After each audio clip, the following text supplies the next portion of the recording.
Hi, I'm Max Keiser. This is the Keiser Report. Somebody's doing something right because these brokerages are shrinking. They're becoming baby brokers. That's right, they're shrinking. They're downsizing because they suck. All right, Stacey Herbert, tell me more. Max, London brokers shrink as debt crisis bites. London stockbrokers are shrinking as Europe's sovereign debt crisis and competition from international firms squeezes revenues and fees. Yeah, here's little Jamie Dimon. Oh, and here's little Lloyd Blankfein over at Goldman Sachs. Look, I'll play Ben Bernanke. Here, suckle on my quantitative easing, little Jamie Dimon. Oh, and this is for Lloyd Blankfein. They're suckling on Ben Bernanke's quantitative easing. That's right. Yes, brokerages in London are apparently shutting up shop, laying off brokers, and heading out of town.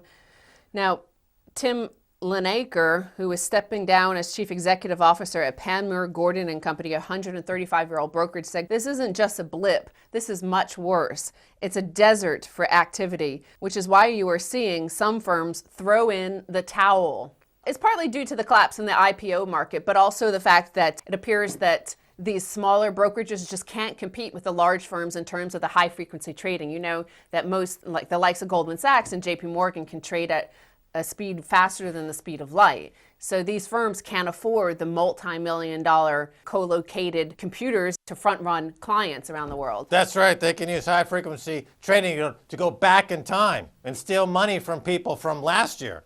You know, they're crying here that these brokerages are shrinking, but it's better than their actual clients who are evaporating, Max. Guest posts, legality of MF Global asset transfer questioned. Commodity Customer Coalition founder James Koutoulas is requesting that MF Global bankruptcy judge Martin Glenn investigate 3 potential legal issues that are said to have occurred in transferring of MF Global assets. The key issues include the fact that JP Morgan was able to purchase MF Global bonds at a discount without any open bidding process, and the assets were apparently sold without disclosure to or approval from the U.S. Bankruptcy Court of Trustees. The third issue centers on JP Morgan seeking special favors from the Federal Reserve to receive priority treatment over investor segregated fund accounts. Jamie's dirty. Bad, Jamie, bad. You give him a spanking. He's a bad boy. Well, Max, this is important. It's more than just that. I mean, it is as absurd as that, but it is a fact that earlier in this year, we saw this little clip I'm going to turn to here where Jamie Dimon stood up and spoke to Ben Bernanke, berated Ben Bernanke, saying, oh, you know, we've done this list. He lists 5 things that the industry has done to make the financial system more sound. Look at Ben Bernanke's face as he is like in ecstasy looking at Jamie Dimon speaking to him. Well, Jamie, that list you gave me made me feel pretty good there for a while because it sounded like we're getting a lot done. Yes, I agree. That's great. Yeah, well, this Ben Bernanke is like looking at his little baby there, you know. The mothers always look enduringly at their children, even if they might look like they got hit with a bag of nickels. You know, Jamie Dimon's got that ugly mug because he's a no-good mundrick. And Ben Bernanke is looking at him like, oh, isn't he adorable, my little baby Jamie Dimon? Here is a guy who's able to go to Ben Bernanke, change the rules and regulations to put himself in front of tens of thousands of MF Global clients. In congressional testimony on December 15th, 2011, it was discovered JP Morgan asked the Federal Reserve to write a letter claiming that the segregated funds should not be categorized as client money. This is what James Koutoulas is responding to. And he says in response to this, JP Morgan wanted a get out of jail free card from the Fed. Guess what? That doesn't fly with me. Their hubris is so severe, they think we don't know the industry, like we are Occupy Wall Street radicals or something, and don't have a clue. Well, I mean, it's amusing to watch these bankers lined up, you know, in front of Congress every once in a while giving testimony. You know, risk is the new tobacco, basically. You know, risk will kill people as surely as smoking cigarettes will. And these major risk peddlers, who the externality of their corrupt business model is to spew risk into the environment, Just like, oh, I don't know, energy companies spewing oil in the Exxon Valdez, kill a few million fish. Here you got JP Morgan and these other bankers spilling risk that they have no accountability for. They don't have to pay for it. People are choking on it and dying on it. And do they have any accountability whatsoever? No, they go in front of Congress and they get handouts. They get rewards because it's a kleptocracy. Well, James Koutoulas here is, however, betraying the fact that these people think they're closer, like they're smarter than the Occupy Wall Street people, the people that are down in the bottom 99%, the people who are not professional traders but have been defrauded, whose 401ks are down by 70% in some cases. He thinks that he's somehow above them, that he's not going to be a victim of Jamie Dimon. So here he is, divide and conquer, that he's not on their side, because he actually is calling for the hashtag boycott JPM. That's the stock symbol for JP Morgan, hashtag boycott JPM. And this is the campaign he's launched. But he's separate. He's different from Occupy Wall Street, when in fact they're the same. They're the victims of the same exact criminals and the same exact criminal enterprise run by those same exact criminals. If you want to make a ton of money in 2012 and you're a professional hedge fund manager, collude with your other hedge fund managers and sell short JP Morgan stock because their balance sheet means the stock price equity is worth zero. I mean, it's as simple as that. I assume that you're like John Paulson. He's lost 50% of his clients' money this past year because he's an idiot. He made billions of dollars last year by leveraging the subprime nightmare to his benefit. This year, he lost 50% of his money. He should get together with some of the hedge fund buddies, sell short JP Morgan stock, sell short naked. John Paulson's one guy, he already made his billions from his connection to Goldman Sachs. We're saying right here, right now, this guy is a trader. He might only have $1 million. He might only have $10 million. But so did John Paulson before the subprime collapse. He made his billions because of his close connection to Goldman Sachs. Here we're saying this is blatantly obvious. This is a criminal racket. Here, you, James Koutoulas, while you're boycotting JP Morgan, why don't you short their silver position? Why don't you make some money? Why don't you take it to the next level instead of issuing these idle threats? That's a good question. I mean, whether it's this guy Koutoulas or Occupy Wall Street, they like to talk and flap their gums, but they refuse to engage in the actual strategy that would destroy this financial terrorist. Buying silver. They're short silver. They stole it out of MF Global accounts to cover their silver. For one item. Number two, they're getting the Federal Reserve to cover their silver shorts and to change laws on the fly to cover their silver shorts. Hello, you buy silver, you put them out of business. Do you want to take terrorism off the market? Do you want to take terrorism out of the front line of your life? Do you want to free yourself from terrorism? Do you want the TSA sticking your hand up your schning and looking for silver to cover JP Morgan silver shorts? Do you? Or are you a baby? Or are you little baby suckling at Ben Bernanke? I want more free money. I want more food stamps. I'm a little baby. I can't think for myself. Is that you? No, baby, no. Well, now we're going to turn to another call for boycott. Now, this woman is Ann Barnhart. She shut down her commodities trading firm. She was an independent commodities broker. And she was interviewed by Peter Schiff. She shut down her firm because of the MF Global fraud. But here's a clip where she's calling for the boycott of the entire financial system, in particular because the bankruptcy judge and the Fed apparently allowed for this bankruptcy to proceed as if MF Global were a securities firm rather than a futures firm. Peter Schiff asks her, well, what's the difference? I have to explain this, sir. What that means is that in a securities firm bankruptcy, the debtors or the creditors of the company go to the front of the line and the customers go to the end of the line. In a commodity brokerage bankruptcy, the customers, needless to say, go to the front of the line. MF Global had less than 400 securities accounts, and I believe they had more than 40,000 futures accounts. So this was willfully set up to screw the customers and put specifically JP Morgan at the front of the line. Yeah, once again, you got the bank. JP Morgan gets Congress to change laws on the fly to suit their needs as a predatory terrorist. Oh, is that a bad thing? I would think so. Hey, let's call the White House. Nobody's home at the White House. This guy is out golfing. But going forward, Max, it doesn't matter who the president is. It could be Ron Paul. It could be Sarah Palin. It could be Hillary Clinton. Whoever is in that position, whoever replaces Ben Bernanke, whoever replaces Timothy Geithner, there is always going to be between you and your wealth Jamie Dimon and the likes of him. Here is, again, that little clip of Ben Bernanke responding to Jamie Dimon. Well, Jamie, that list you gave me made me feel pretty good there for a while because Yeah, well, it's a club, and they're stealing everybody's money. That's true. And no politician's going to save you. And here I'm going to turn to Mark Faber. Here are some clips from him of what he thinks about this whole derivatives market going forward. He sees a big collapse. Let's turn to this clip here. And I don't know when it will happen, but I'm convinced that one day the whole derivatives market will cease to exist, will become zero. And when it happens, I don't know, but you can postpone the problems with monetary measures for a long time, but you can't solve them. So Max, he went on to say that Greece should have defaulted to send a message that not all derivatives are created equal because it depends on the counterparty.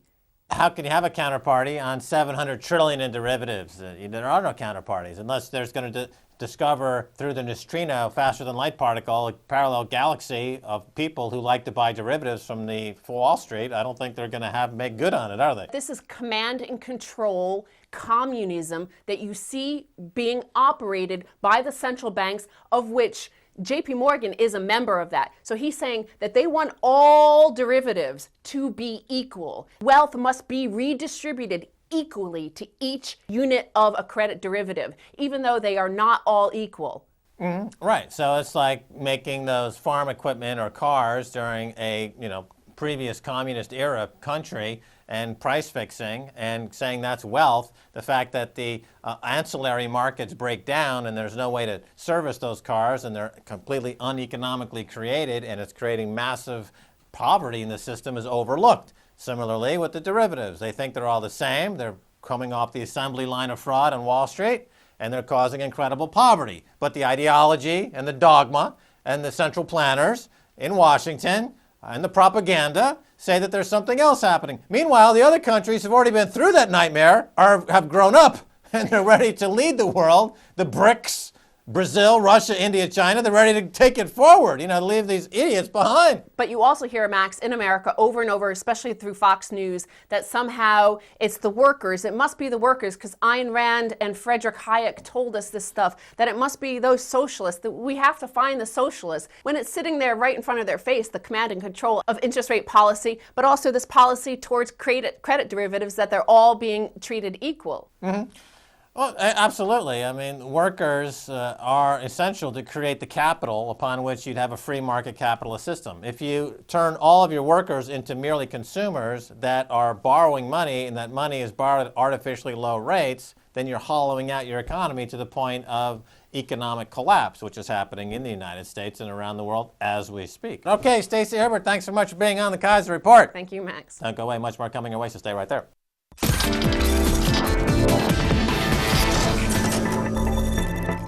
Hi, I'm Max Keiser. Welcome back to the Keiser Report. Time now to go to Bangkok to talk with John S. Kim of SmartKnowledgeU.com, fighting bankster fraud and helping to reestablish monetary freedom and liberty. John S. Kim, welcome back to the Keiser Report. Thanks a lot, Max. Always my pleasure to be back. Alrighty, now we all know about the bad bets on European debt, but what role did gold and silver play in the collapse of MF Global? Actually, what I saw was pretty interesting in the open interest positions for futures. The second phase actually happened after MF Global declared bankruptcy, because what you had happen then is I think you had people distrust the futures market as a way to take physical delivery, because, as we both know, there are people that stood for delivery for both gold and silver, but ended up, as far as I know right now, still unresolved, right, and haven't received their money back. So you saw a second period, the last 2 weeks of November, again, where open interest in the longs for gold and silver futures dropped a respective 12 and 13% again. So you really had a market drop-off in the open interest in futures in the gold and silvers market because of the MF Global collapse. Okay, so this has always been the biggest bone of contention, that the big silver vigilantes and gold vigilantes have around the world, whether it's Eric Sprott in Canada or others. You've got the paper market, the COMEX and the LME, and they have broken free of reality, and they simply create price discovery based on outright fraud, which is now evident in the MF Global situation. So what sort of changes to gold and silver derivative contracts happened at the time of MF Global's collapse, as far as you can see? Actually, I took a look at the aggregate reports, the commitment trader reports that the CME releases, and you don't see huge differences and shifts in open interest in the gold and silver futures. But when you look at the disaggregated reports, it becomes a different story. So the disaggregated reports actually breaks down the sectors by producers, by managed money. If you look at the managed money category, which typically entails commodity trading advisors or registered commodity pool operators such as MF Global, then you see something really interesting, Max, because you see from about the end of August to mid-October, you basically see the managed money longs in gold and silver crash. So there's a 34% drop in gold futures in the long positions and 45% in the silver longs just from end of August to mid-October. And then the bulk of that was actually in a 2-week period between September 13th and September 27th. So I think, what you saw was, although I don't know exactly how much of that was because of MF Global, I don't think it's a coincidence because, MF Global basically was downgraded on October 25th and declared bankruptcy on October 31st. So I think some of those accounts, those futures accounts were, beginning to be frozen in the months, up to when MF Global declared bankruptcy. And that's when you see the huge drop off in open interest in the long positions in the gold and silver futures market. All right, now, in congressional testimony Thursday, December 15th, 2011, it was discovered that J.P. Morgan asked the Federal Reserve to write a letter claiming that the segregated funds at MF Global should not be categorized as client money. Your thoughts?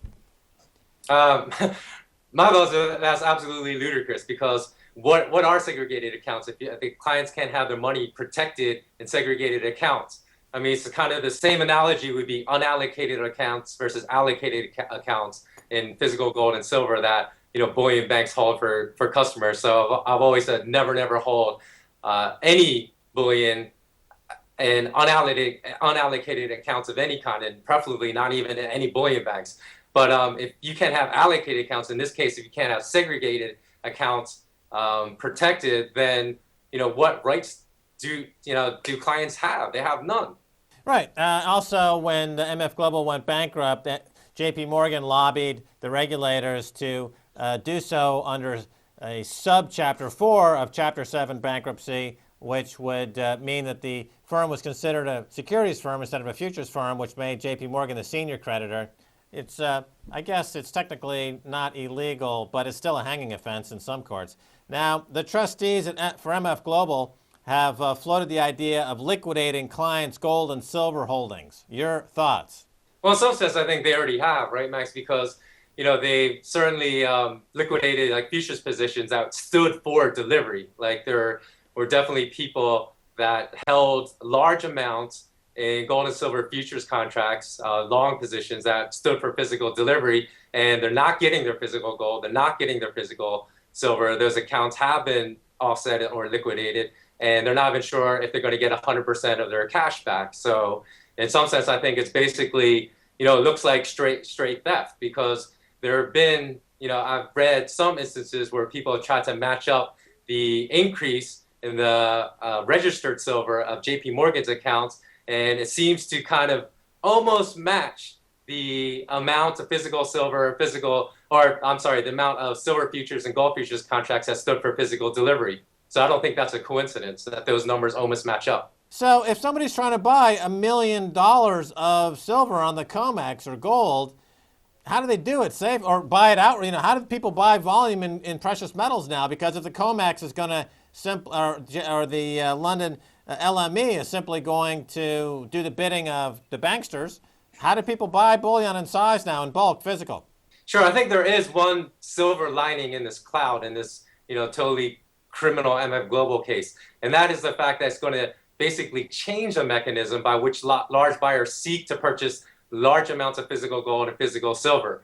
We've already seen that happening. I think it was Mark Kudafani. He's the CEO of Anglo Gold Ashanti. And he basically said for the past 18 months, there's been a lot of tightness in the physical gold supply and in also the physical silver supply for very, very large buyers. So what's happening, especially in light of what happened to MF Global, large buyers now are circumventing the totally corrupt criminal paper markets, and they're going directly to the producers. So they're going directly to the gold miners and the silver miners, and they're asking to buy millions of dollars of worth of bullion directly from the miners. So I think actually that's a good thing that will come out of this, is that they'll circumvent the fraudulent middleman here, in this case, the COMEX or the LME, and they'll go directly to the producers to buy large amounts of bullion.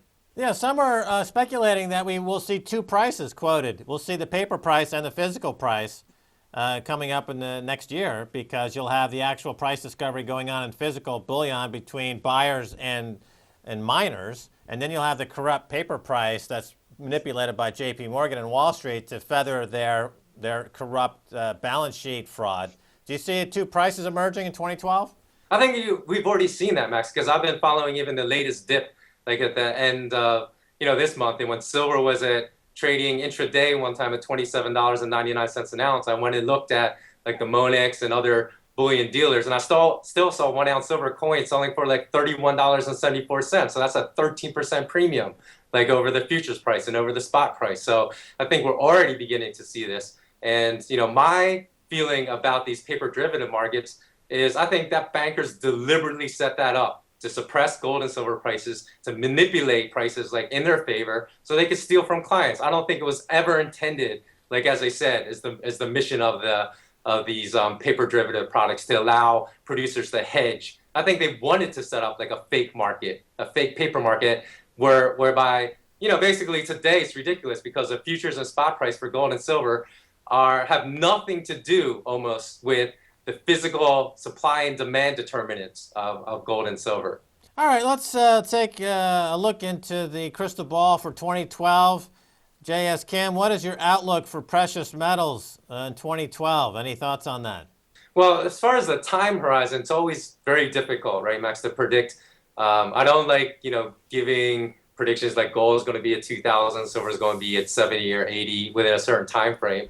But I will say that I believe that gold and silver will still rise multiples of where they are right now, both gold and silver. It all depends probably on how long this fraud continues in the paper market. So if the COMEX, defaults, of course, we can see gold and silver double or triple overnight. So it just depends upon how long they can keep kicking the can down the road and keeping, the fraudulent mechanisms for controlling the price of gold and silver short term going in these bogus paper markets. Right. Well, technically, the COMEX is defaulted already. They don't have the bullion in inventory. That they're just floating a lot of faulty accounting, and they're trying to keep it together with Scotch tape and rubber bands. I mean, the COMEX they ran out of inventory a year ago. So they're just they're just pretending as if they have inventory, and the market's pretending as if they have inventory. But at some point, they're going to have to disclose that they've defaulted.